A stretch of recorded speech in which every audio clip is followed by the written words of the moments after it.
तत्वार्थ रामायण में पराभक्ति के दर्शन।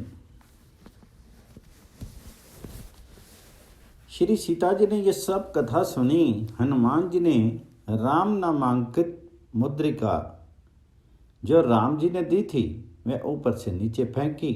मुद्रिका को देख करके माता जी को आनंद हुआ, तुरंत ही उन्होंने उठा ली। ऐसा मधुर भाषण करने वाला कौन है? कहाँ है? मुझे प्रत्यक्ष दर्शन क्यों नहीं देता? हनुमान जी नीचे आते हैं।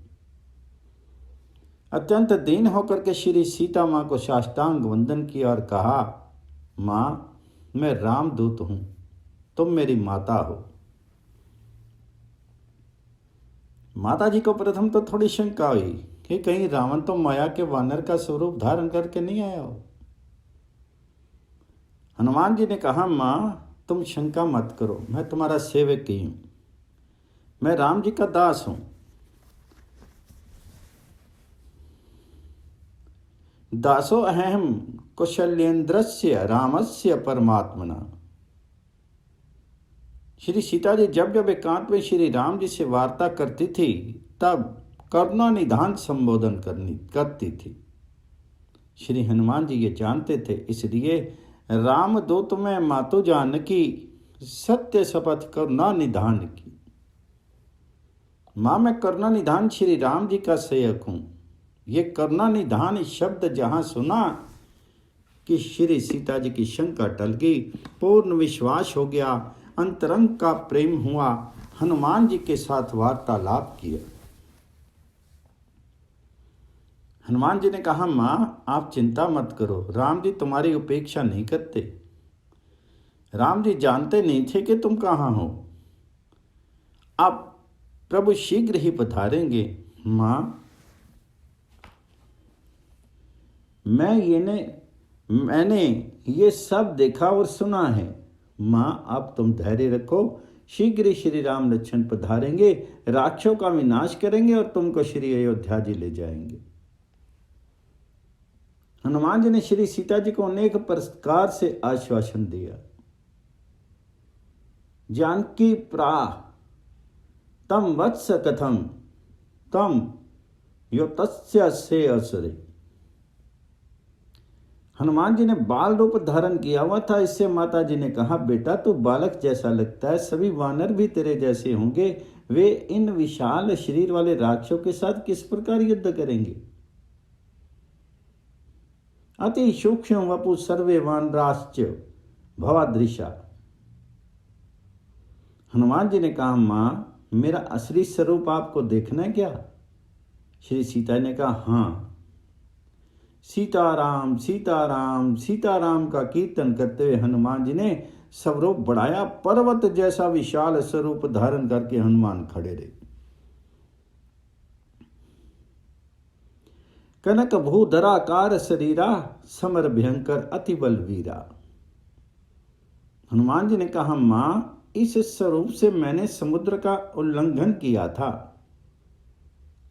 सीता जी को विश्वास हो गया कि हनुमान महावीर हैं, बलवान हैं। माता जी को अत्यंत आनंद हुआ। हनुमान जी ने माता जी से कहा, मां, तुम विलाप मत करो, तुम्हारी इच्छा तो मेरी पीठ पर बैठ जाओ, क्षण भर में ही तुमको राम जी के पास ले जाऊंगा। सीता जी ने कहा, बेटा, ये सभी ठीक है, तुम मेरा पुत्र है, मैं तेरी पीठ पर चढ़ूं तो बाधा नहीं है, परंतु जगत को स्त्री धर्म समझाने के लिए मेरा अवतार हुआ। बेटा, तू जितेंद्रिय है, बाल ब्रह्मचारी है, पवित्र है, परंतु मेरा स्त्री धर्म मुझे मना करता है। आज तक मैंने किसी पुरुष को स्पर्श नहीं किया। रावण बलपूर्वक मुझे उठाकर ले आया, उस समय मेरा कुछ वश नहीं था। बाकी मैंने किसी पुरुष का स्पर्श नहीं किया। बेटा, मैं तेरा स्पर्श करूं तो धर्म की मर्यादा टूटती है। राम जी यहीं पधारे और रावण को मार करके मुझे ले जाएं तो राम जी की कीर्ति बढ़ेगी।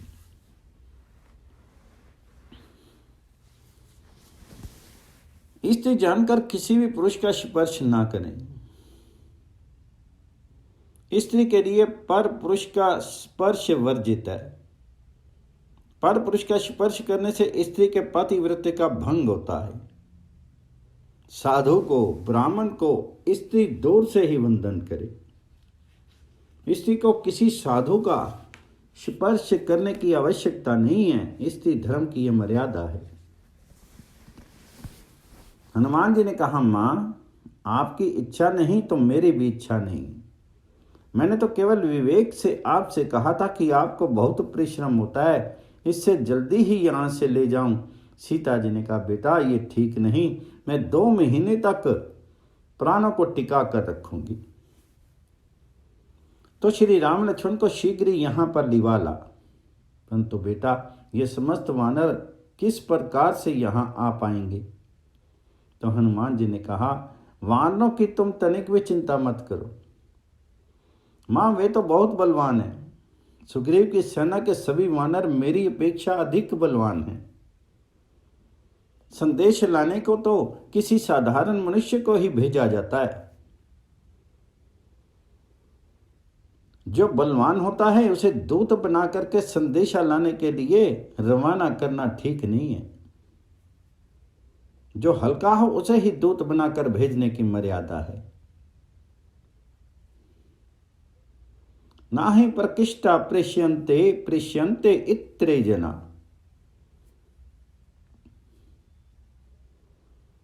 मैं दूत बनकर संदेश लेने आया हूं। मैं तो निष्कृष्ट हूं, सबसे हल्का हूं, मेरी अपेक्षा अन्य सभी बलवान हैं। मां, तुम तनिक भी चिंता मत करो, सब यहीं पर आ जाएंगे और लंका को छिन्न भिन्न काट डालेंगे। मां, आज मुझे तुम्हारे दर्शनों से बहुत आनंद मिला है। अब मुझे भूख लग रही है, फल आहार करने की इच्छा है। माता ने कहा, बेटा, फल तो यहाँ वृक्षों के ऊपर बहुत से लटक रहे हैं, परंतु राक्षसों के आने पर यदि झगड़ा हो गया तो हनुमान जी ने कहा, इसकी तुम तनिक भी चिंता मत करो, मैं अकेला सबके लिए पर्याप्त हूं। मां, तुम केवल आज्ञा कर दो। श्री सीता जी विचार में पड़े कि मेरा हनुमान तो अकेला है और राक्षस अनेक हैं। यदि लड़ाई ठन गई तो ये अकेला सबसे किस प्रकार जीतेगा? इसलिए माता जी ने कहा, बेटा शांति रखना, कोई फल तोड़ना नहीं, जो फल नीचे पड़े हों उन्हीं को तुम खा लेना। हनुमान जी ने विचार किया कि फल तोड़ने की मां ने मनाही की है, परंतु वृक्ष उखाड़ने की मनाही नहीं की है। वृक्ष उखाड़ डालो। हनुमान जी ने समस्त अशोक वन ही उजाड़ डाला। राक्षस दौड़ते आए। हनुमान जी ने राक्षस को बांध करके समुद्र में फेंक दिया। कितनों ही को हाथ से मसल डाला। रावण पुत्र अक्षय कुमार युद्ध करने आया। हनुमान जी ने इसके दोनों पैर पकड़ करके गड़ गड़ गड़ करके पछाड़ डाला। अक्षय कुमार के प्राण निकल गए। अनेक राक्षसों का हनुमान जी ने विनाश कर दिया।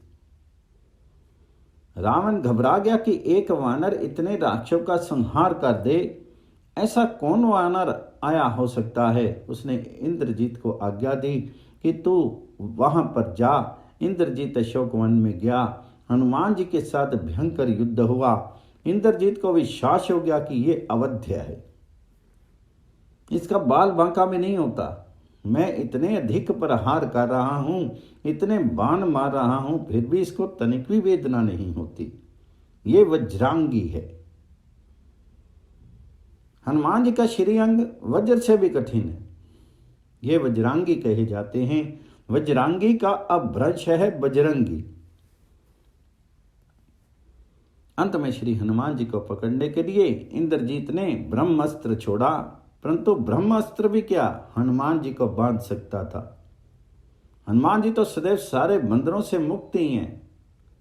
ब्रह्मपाश या अन्य कोई भी बंधन से इनका क्या होना था,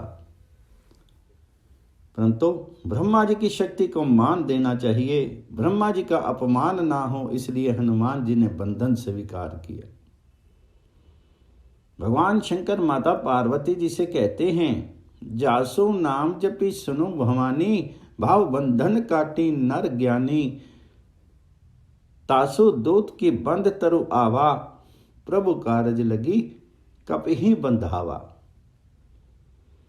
इंद्रजीत हनुमान जी को ब्रह्मास्त्र से बांध करके रावण की सभा में ले आया। उसने रावण से कहा, यह कोई साधारण वानर नहीं है, ना लौकिको हरि रूप मात्रम तो वानरम। इसका स्वरूप वानर जैसा दिखता है, परंतु यह कोई महान बलवान देवता है। आप विचार करो। हनुमान जी को देख करके रावण को भी आश्चर्य हुआ। उसने हनुमान से पूछा, अरे बंदर, तू कहां से आया है? हनुमान जी ने उत्तर दिया, हे दश कंधर, तुम मुझे पहचानता नहीं, मैं तुझे साफ करने आया हूं। वानर तो घूमता फिरता अनेक देशों में जाता है, इसलिए फिरता फिरता मैं यहां चला आया। मुझे फल बहुत पसंद हैं, मैं फल खा रहा था, तेरे राक्षस मुझे मारने आए, इसलिए मैंने उन्हें मारा।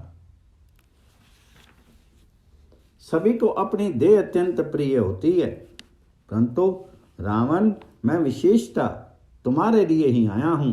तुम्हारा जन्म प्लत्स ऋषि के वंश में हुआ है। तुमने बहुत तपस्या करके शक्ति प्राप्त की है, और तुम अन्याय करे ये योग्य नहीं है। श्री राम जी के साथ तुमने विरोध किया, इसमें तेरा कल्याण नहीं है। तुमने शिव जी को प्रसन्न किया है, परंतु सीता जी को इस प्रकार घर में रखता है। श्री सीता जी को तो श्री राम जी के लिए अर्पण कर दे। श्री राम की शरण में जाएगा तो ही तेरा कल्याण होगा। ये मूर्खता छोड़ दे, राम जी के साथ वैर छोड़ दे और राम जी के चरणों में पड़ जा। श्री राम तेरे सब पापों को क्षमा कर देंगे। रावण को क्रोध आया। उसने राक्षस से कहा, ये बंदर मेरे आगे तपस्वियों की प्रशंसा करता है, पकड़ो इसको, मारो। उस समय विभीषण ने कहा, राजनीति वर्जित करती है, पर दूतों न हंतव्य।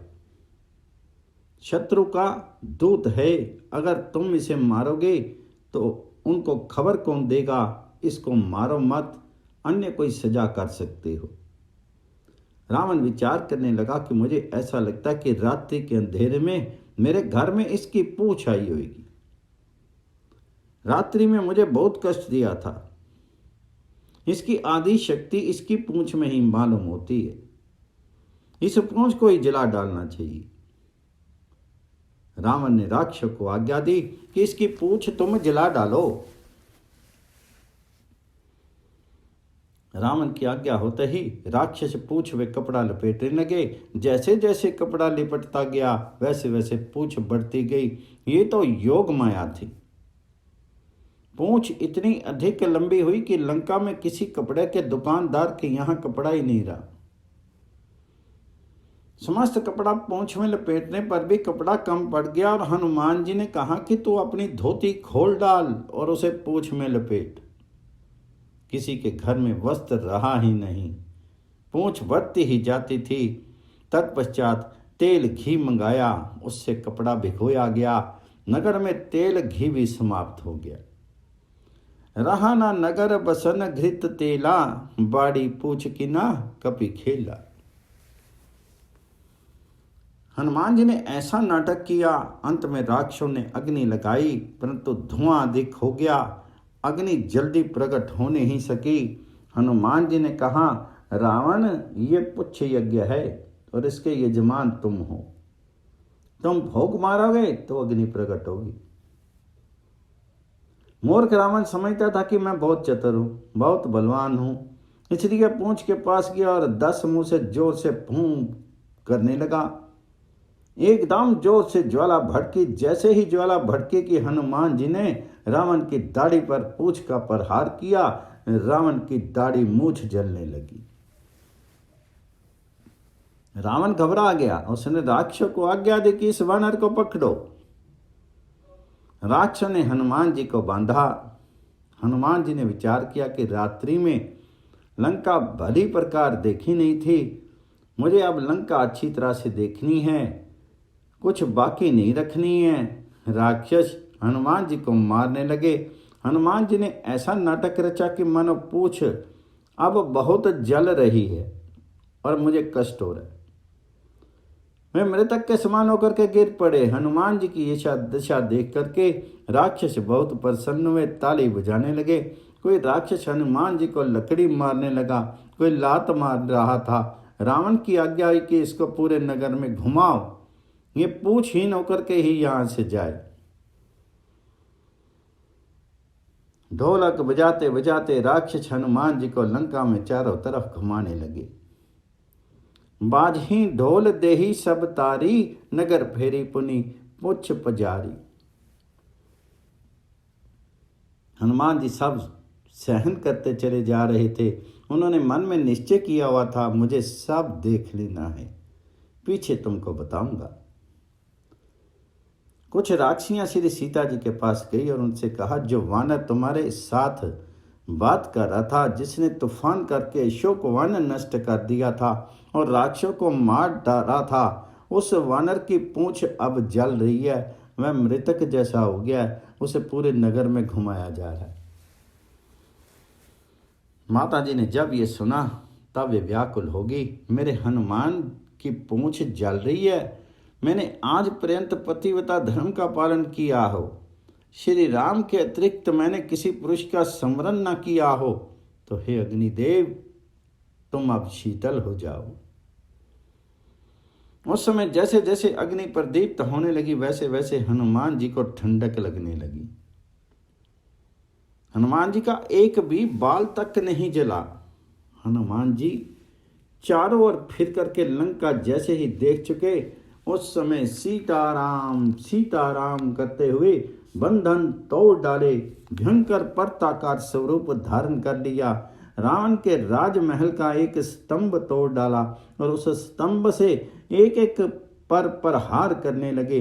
राक्षस घबराए कि ये तो जबरदस्त है, अभी तो ऐसे लग रहा था मानो मरने वाला है, परंतु ये तो सब नाटक कर रहा था। लंका दहन में फिर तो हनुमान जी ने एक के बाद एक मकान पर छलांग लगा करके लंका जलाना प्रारंभ किया। चारों ओर से पवन छूटने लगी। हनुमान जी वायुदेव के पुत्र हैं। वायुदेव अग्निदेव के मित्र हैं। अग्निदेव हनुमान जी के लिए अत्यंत शीतल हो गए। हनुमान ने एक एक राक्षस के घर के ऊपर कुदाल लगा करके प्रत्येक के घर में अग्नि लगा दी। रावण का राजमहल जलाया। इंद्रजीत, जम्बू, मारीच, कुंभकर्ण सबके महल जलने लगे। सारी लंका धक धक धक करके जल रही थी। राक्षस राक्षसियां अत्यंत घबराए, हाय हाय करके रोने लगे। हनुमान जी पूंछ को चारों ओर घुमाने लगे। जहां अग्नि दिखाई नहीं पड़ती वहीं पूंछ को जाने की आज्ञा दे देते। हनुमान जी को देखकर तो सभी कतरा जाते थे। पहले वाला आ गया, पहले वाला आ गया, अब तो हान मचाएगा। राक्षस राक्षसियां बहुत व्याकुल हो गए। सभी घर छोड़ करके बाहर निकल भागे। कुछ लोग तो दूसरी मंजिल से कूद करके नीचे गिर रहे थे। बाहर आने के बाद कुछ को याद आती थी कि आभूषणों की पेटी तो अंदर ही रहेगी। पीछे मन होता है कि अब जलने दो ना, अंदर तो मकान सुलग रहा है। किसी को याद आती कि बूढ़ी अम्मा अंदर ही रह गई है, तो कोई कहता अब तू बाहर आ जा, बूढ़ी की चिंता मत कर। बाहर आने पर एक राक्षसी को याद आया कि बालक तो पलना में ही लेटा रह गया। उसने अपने पति से कहा तुम अंदर जाकर के बालक को ले आओ। राक्षस ने देखा तो संपूर्ण मकान धक धक धक करके सुलग रहा था। उसने कहा मैं नहीं जाऊंगा, तू ही चली जाना। राक्षसी ने कहा मैं किस प्रकार जाऊं, तुम ही जाओ, सभी को अपने प्राण प्यारे होते हैं। लड़का अंदर रह गया, परंतु उसको लेने के लिए अंदर जाने को कोई तैयार नहीं होता। पीछे तो दोनों ने विचार किया कि हम दोनों तो बाहर निकल चुके, अब उसका जो कुछ होना सो होगा। भगवान की कृपा होगी तो दूसरा आ जाएगा, अंदर नहीं जाएंगे। लंका में चारों ओर हाहाकार मच गया। राक्षस राक्षसियां रावण को गाली देते थे कि ये सीता जी को ले आया, उसी से ये अनर्थ हुआ। ये कोई बानर नहीं, लंका का काल आया हुआ लगता है। हम जो कहाँ ये कपि नहीं होई, वानर रूप धरे सुर कोई, साधु अवज्ञा कर फलु ऐसा, जरई नगर अनाथ कर जैसा। जो राम नाम को करता हो, सीताराम सीताराम इस प्रकार कीर्तन करता हो, उसका घर हनुमान जी ने छोड़ दिया, विष्णु का घर छोड़ दिया। इसके अलावा लंका में ऐसा कोई घर बाकी नहीं रहा जो जला ना हो। चारा नगरू निमस एक माही, एक विभीषण कर ग्रह नाई। राक्षस राक्षसियों को खबर पड़ी कि राम नाम का जप करने से ये प्रसन्न होता है। इस प्रकार हनुमान जी का सत्संग हुआ तो राक्षस भी सीताराम सीताराम इस प्रकार कीर्तन करने लगे। तब हनुमान जी को दया आई, उन्होंने हंकार करके कहा, राम जी के सेवक चारों ओर घूम रहे हैं, ऐसे अनेक सेवकों में से मैं अकेला ही यहाँ आया हूँ। मैं लंका का विनाश करूँगा। अब तुम्हारा विनाश होना है। परमात्मा के साथ तुम विरोध करते हो, ये तुम्हारा काल आया है। इसके बाद हनुमान जी समुद्र के किनारे गए और पूंछ को शांत किया। उन्होंने दूर से देखा कि सारी लंका धक धक धक जल रही थी। ये देख करके हनुमान जी को आनंद तो हुआ, पर पीछे मन में विचार आया कि ये सब भी जलता दिखाई दे रहा है, कुछ भी बाकी रहा नहीं, सारी लंका जल रही है। इस अग्नि में कदाचित सीता जी भी जल गई हो तो। मैं बंदर ही तो हूँ, इसलिए मैंने क्रोध में कुछ विचार नहीं किया। मैंने क्रोध में संपूर्ण लंका जला डाली। सभी कुछ जलता दिख रहा है, सीता जी का क्या हुआ? क्रोध में कदाचित अनर्थ होगा तो मैं राम जी के पास किस प्रकार जाऊंगा? मैंने क्रोध में बहुत ही खोटा काम किया, सारी लंका जला डाली, तनिक भी विचार नहीं किया। मैंने राम जी के कार्य का विनाश ही किया। श्री सीता जी जल गई होंगी, ये विचार मन में आते ही हनुमान जी बहुत व्याकुल हो गए। उन्होंने मन में निश्चय किया कि अब यहीं पर समुद्र में प्रवेश करूंगा। अब मैं राम जी के पास किस प्रकार जा सकता हूं? हनुमान जी जैसे ही समुद्र में प्रवेश करने को तैयार हुआ कि सिद्ध ऋषिगण महात्माओं ने आकाशवाणी द्वारा कहा। आकाशवाणी ने हनुमान जी की प्रशंसा की। मां कृष्य कपे खेदम न दग्धा जानकी शुभा, आत्मानम दर्शित्वा ताम शीघ्रम गच्छ रघुद्वाहम। हनुमान जी की जय जयकार किया और कहा कि हनुमान जी के संपूर्ण लंका जला डाली, परंतु धन्य है श्री सीता मां को। अग्नि को जला सकती नहीं, अग्नि को जलाने की शक्ति देने वाली श्री सीता जी हैं। आदि शक्ति जगदम्बा को अग्नि किस प्रकार जला सकती है? वे जगत माता हैं। सभी कुछ सुलगा हुआ है, परंतु श्री सीता जी को तनिक भी परिश्रम नहीं हुआ है। श्री सीता जी तो आनंद में विराजी हुई हैं। हनुमान जी ने ये सुना, उनको विश्वास हो गया कि श्री सीता जी के आशीर्वाद से ही अग्नि मेरा बाल भी जलाती नहीं, वह सीता जी को किस प्रकार जला सकती है? श्री सीता जी तो आदि शक्ति जगदम्बा हैं, ये ही सबको शक्ति देती हैं, ये दिव्य लीला करती हैं। हनुमान जी को बहुत आनंद हुआ। पूंछ को समुद्र स्नान करा करके शांत करके श्री हनुमान जी श्री सीता माँ को वंदन करने के लिए अशोक वन में गए। अशोक वन का एक भी वृक्ष नहीं जला था। हनुमान जी ने माता जी को साष्टांग वंदन किया। माँ ने आशीर्वाद दिया। हनुमान जी की प्रशंसा करते कहा, बेटा तेरी बुद्धि तेरा बल अलौकिक है, तेरा कल्याण हो, तेरा मार्ग सुबध होगा, कल्याण में होगा, तो अब जल्दी जा और राम जी को लिवा ला। मास दिवस महु नाथ न आवा, तो पुनि मोहि जियत नहीं पावा। 1 मास तक यदि राम जी नहीं आए तो फिर मैं प्राण त्याग दूंगी। माता जी को आश्वासन दे करके, उनका आशीर्वाद प्राप्त करके हनुमान जी वहाँ से विदा हुए। समुद्र के किनारे जाकर के सीताराम सीताराम कीर्तन करते हुए अलौकिक बल उन्होंने धारण किया और वहाँ से जोर से कुदान लगाई। सियावर रामचंद्र की जय।